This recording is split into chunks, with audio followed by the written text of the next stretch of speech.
Salut l'équipe, la panique de septembre arrive les gars, on aura la clôture monthly ce soir, c'est l'occasion d'aller voir ce qui se passe pour les prochains mois, donc on va prendre beaucoup de hauteur aujourd'hui, mais bien évidemment on ira voir ce qui se passe à court terme, puisque pour l'instant on tient le niveau dont je vous parle depuis quelques temps, et puis on ira voir quelques petits trucs, c'est parti avec un joli graphique d'ailleurs long terme qu'on ira voir ensemble, qui est plutôt de l'opium. Du côté du BTC, on est au-dessus des 59 000 $, même si on perd 0,7%, Ether qui perd un peu moins ce matin, on est à 2500 $. Le reste de la map est assez neutre. Pour le coup, on a TRX, TON et ADA qui perdent quand même 2%. Pareil pour AVAX. Dans le milieu du tableau, c'est très très calme. On a quand même LTC qui prend un joli 3,2%. On a APT qui perd 3%. FET qui avait pas mal corrigé ces derniers jours, notamment corrélé à Nvidia qui avait fait une belle correction malgré des chiffres positifs. FET qui prend 5,6% ce matin. TA aussi qui est dans le vert, qui prend 2%. Et dans le bas du top 50, c'est surtout AAV qui nous fait une jolie poussée, 7,7%. Bravo à tous ceux qui en ont en portefeuille. Les gars, je commence d'abord avec le daily, après on ira voir le monthly. Regardez comme c'est magnifique, ces 0,382 qui sont à 8850 $. Regardez, malgré les mèches, et d'ailleurs hier on a fait un nouveau plus bas. Vous voyez, sur cette petite mèche, on est venu gratter la liquidité. En plus là je suis du côté des contrats futurs. Pour le coup.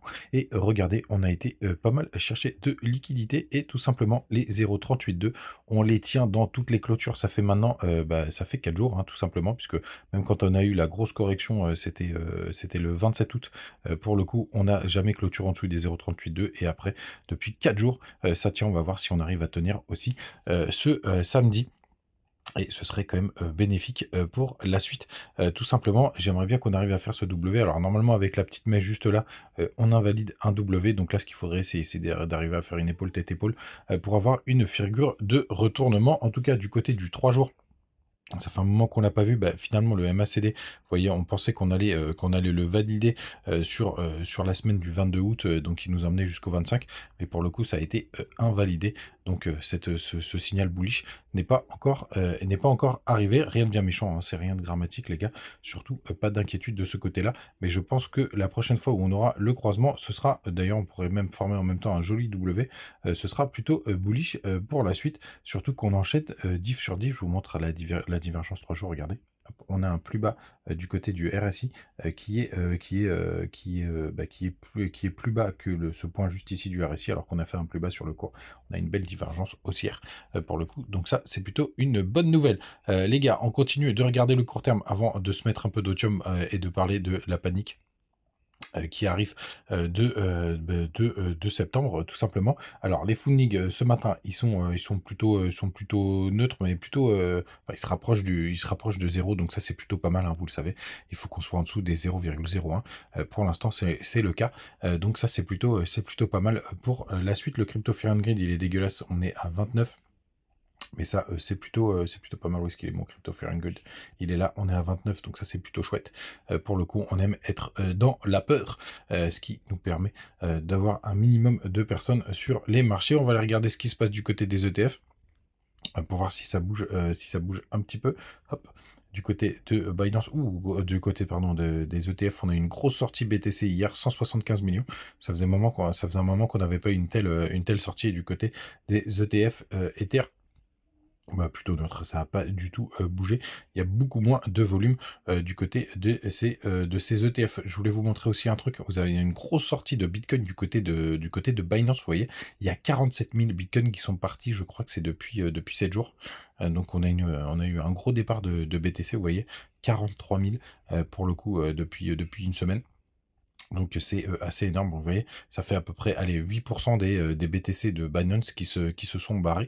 Donc je trouvais ça intéressant de voir comme il y en avait certains qui se barraient du côté de Binance. Je crois que c'est suite à une décision de vouloir bloquer certains comptes du côté de la Palestine, et que ça fait pas mal réagir. Toujours pas de politique ici. Bien entendu, je relate juste des faits. Du côté donc de ce qui nous intéresse aujourd'hui, donc la panique du mois de septembre, tout simplement. Mais alors, pour le coup, là, il faut absolument qu'on regarde ce qui s'est passé dans le passé sur cette période. Je reviens pas sur ce qui s'est passé hier, mais en 2 mots, on est possiblement dans un mois de septembre qui pourrait être vert, puisque à chaque fois qu'on a eu un mois d'août rouge, ça peut arriver qu'on ait un mois de septembre vert. Par contre, ce qui est sûr, c'est que quand on a un mois d'août vert, on n'a pas de septembre rouge, on n'a pas de septembre vert, pardon. Donc, on a plus de chances que ce mois de septembre soit vert que les autres fois. Vous voyez juste ici, en 2023, c'était rouge. En septembre, on a eu du vert, et pareil en 2015 et en 2016. Donc un mois de septembre bearish, c'est possible. C'est possible pour le coup, c'est déjà arrivé plusieurs fois qu'on ait deux mois de suite qui soient négatifs, mais on a un peu plus de chances que ce soit vert pour cette année 2024. En tout cas, ce que je voulais vous montrer, c'est qu'est-ce qui s'est passé sur les derniers mois de septembre. Ce qu'il faut savoir, c'est que quand on est en bear market, tout simplement, ça nous apporte pas grand-chose, hein. Vous voyez, c'était sur cette bougie rouge, c'était juste avant qu'on trouve le bottom. 3 mois plus tard, on trouvait le bottom du BTC. En septembre 2021, juste après, on a touché 2 mois plus tard le top ultime en 2021. Donc, on était monté aux 69 000 $. Donc, quand on est en tendance haussière, ce qui est le cas ici, ce qui est le cas aujourd'hui, puisqu'on a une petite correction, mais on a une grosse tendance de fond qui est haussière. Là, il nous restait 2 mois avant le top du BTC. Quand on revient tout simplement en 2020, ça a été le top départ de la fin du bull run, et vous voyez, ça, on a eu 5 mois de hausse consécutive pour trouver le top en avril. Donc ça ressemble beaucoup plus à cette configuration. Quand on revient encore dans le passé, hop, là, septembre 2019, vu qu'on était en tendance baissière, pour le coup, ça nous a quand même fait une belle correction. Alors, c'est vrai que là, on avait un petit bear flag, on pourrait avoir la même chose ici. Ce qui est intéressant de noter, c'est que après, on a été bouffé par le Covid, mais on n'a pas eu une telle tendance haussière. Donc moi, je trouve qu'on est plus dans une configuration qui se ressemble ici. Et quand on revient en septembre, on va pas tous les faire, mais quand on revient en septembre 2017, vous voyez, hop, juste derrière, on a eu à peu près 3 mois de hausse pour le coup, qui nous a donné le top du bull run. Alors, tout simplement, moi je trouve qu'on est, je vais pas revenir encore plus, attends, on va quand même jeter un œil. Septembre 2015, on était sur quasiment un double bottom, et après, quand on revient juste là, hop, ici, c'est pareil, on a eu 2 mois de tendance haussière. Donc pour le coup, on voit pour moi, et ça couvre un peu ce que je vous dis depuis un moment, pour moi, on n'est pas très très loin, pour moi on a encore 6 mois à aller de bull run. Je sais qu'il y a beaucoup de charts qui prouvent que ça nous emmènerait jusqu'à fin 2025 pour le bull run. Moi je pense que ça va piéger tout le monde, ou alors, je vous l'ai déjà dit dans un scénario, je ne serais pas surpris qu'on fasse un triple top, c'est-à-dire qu'on reste très longtemps. Je vous l'avais monté sur une des charts. Où est-ce qu'elle est mon autre chart? C'est qu'on resterait très longtemps, tout simplement. Du top du BTC, vous voyez, je l'avais mis ici, avec pourquoi pas une épaule, tête épaule, et là pour le coup qui pourrait nous emmener loin dans 2025 et qu'on reste très très longtemps en hausse, qui nous ferait une grosse distribution. Donc ça, c'est quelque chose que je n'exclus pas pour le coup. Ce serait plutôt d'ailleurs intéressant, et ça nous permettrait d'avoir des alts qui s'amusent fortement. Donc ça, c'est quelque chose qui serait plutôt pas mal. Mais en tout cas, septembre, ce qu'on sait, c'est que par le passé, c'est pas un mois magnifique.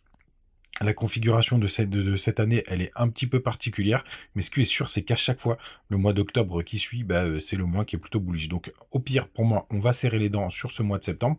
Donc, je comprends qu'il y ait un peu de blues, un peu de panique, mais derrière, pour le coup, d'avoir un mois d'octobre qui commencerait à être intéressant. Et là, par contre, les gars, si on a des grosses impulsions, si on commence à venir toucher, je vais vous montrer juste là, du côté du RSI, vous voyez, vous avez une trendline très long terme. Si vous commencez à venir taper le haut de cette trendline, vous voyez, hop, je vous la montrer, elle a tapé ici, là c'était une zone, elle a tapé là, et à chaque fois c'était les tops du BTC.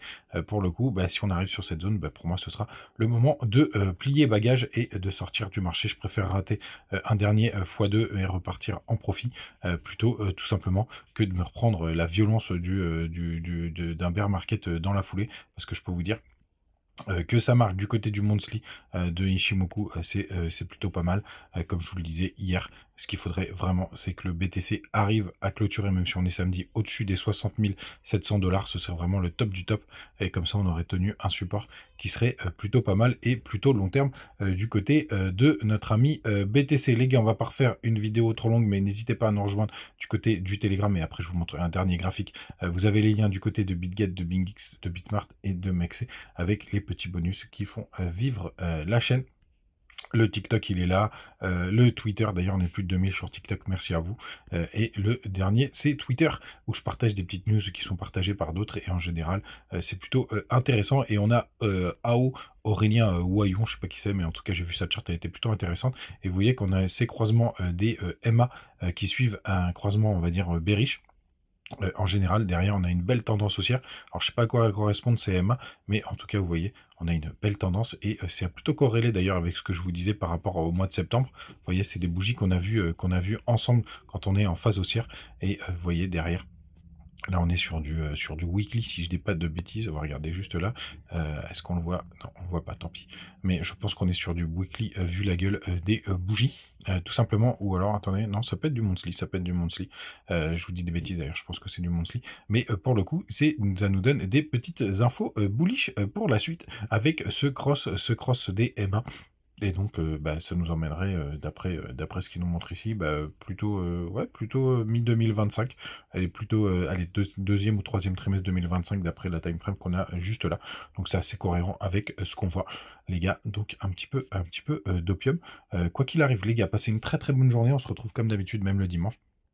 À demain, ciao.